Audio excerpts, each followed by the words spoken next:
कुछ लोग काबिल समझता है लेकिन काबिल है नहीं। सोशल मीडिया पर कुछ भी अनाप शनाप लिखता रहता है, बोलता रहता है, शराबबंदी फेल है, शराबबंदी फेल है। ये बयान सिर्फ नीतीश का था। उनके हिसाब से हर कोई अनाप शनाप बोलता है। हाई कोर्ट, सुप्रीम कोर्ट के जज भी काबिल नहीं है, वो नाकाबिल हैं। एक ही काबिल नीतीश जी हैं, क्योंकि हाई कोर्ट ने शराबबंदी को लेकर एक बार फिर से सरकार को लताड़ा है। हाई कोर्ट में उत्पाद विभाग के मसले को लेकर सुनवाई हो रही थी।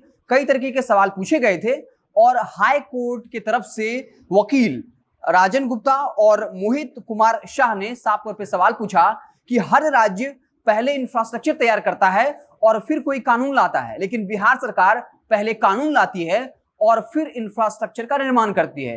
इंफ्रास्ट्रक्चर का मतलब है, अगर शराबबंदी से जोड़कर देखें तो अगर शराबबंदी कानून लागू किया गया था, उससे पहले उनको न्यायाधीश की बहाली करनी चाहिए थी, पहले कोर्ट की स्थापना करनी चाहिए थी, लेकिन 2016 में ही शराबबंदी लागू कर दिया और अब जाकर न्यायाधीशों की नियुक्ति हो रही है।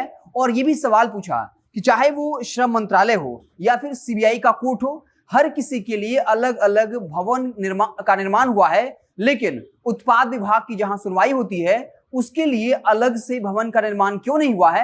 हालांकि इसको लेकर सरकारी वकील ने जवाब दिया और ये कहा कि अब तक 74 जजों की बहाली हो गई है।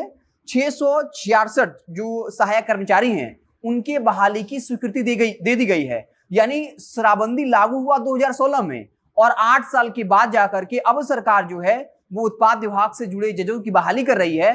और जो सहायक कर्मचारी हैं, इसको लेकर जब कई सवाल पूछे गए सरकारी वकील से, तब उनके पास सवाल का जवाब नहीं था और कहा कि हमें कुछ और वक्त चाहिए और अप्रैल के तीसरे सप्ताह में इस मसले को लेकर एक बार फिर से सुनवाई होनी है। हाई कोर्ट हो चाहे सुप्रीम कोर्ट हो, लगातार शराबबंदी को लेकर टिप्पणी करती रही है। सुप्रीम कोर्ट के चीफ जस्टिस ने कहा था कि बिहार सरकार का शराबबंदी का फैसला और दूरदर्शी फैसला था, यानी बिना सोच समझकर लिया गया फैसला।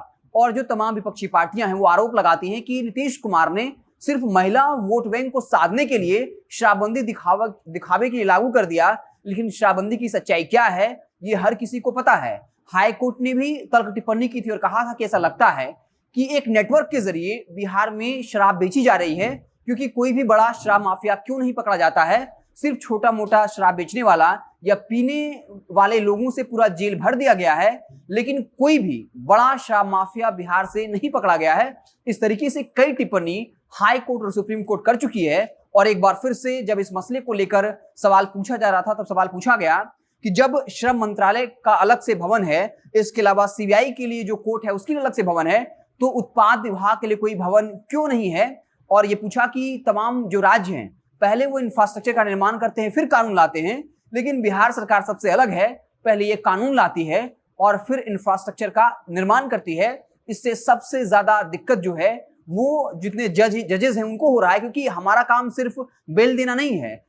कई 70 से 80% मामले जो हैं वो शराबबंदी से जुड़ा हुआ है और कई अन्य मसले हैं जहां हमें लोगों के साथ न्याय करना पड़ता है, लेकिन शराबबंदी की वजह से हाई कोर्ट के 15 से 16 जज जो है वो सिर्फ शराब के मामले में जमानत खारिज करने और जमानत देने में ही व्यस्त हैं।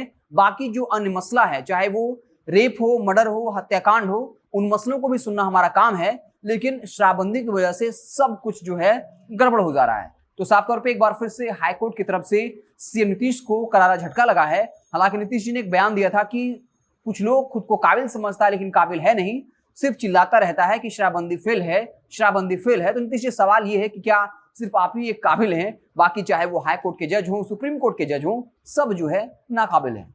आप देखते रहे जनता जंक्शन। जैसे ही कोई और बड़ी खबर आएगी तो हम उसे आपको इत्तला करेंगे। बहुत बहुत धन्यवाद।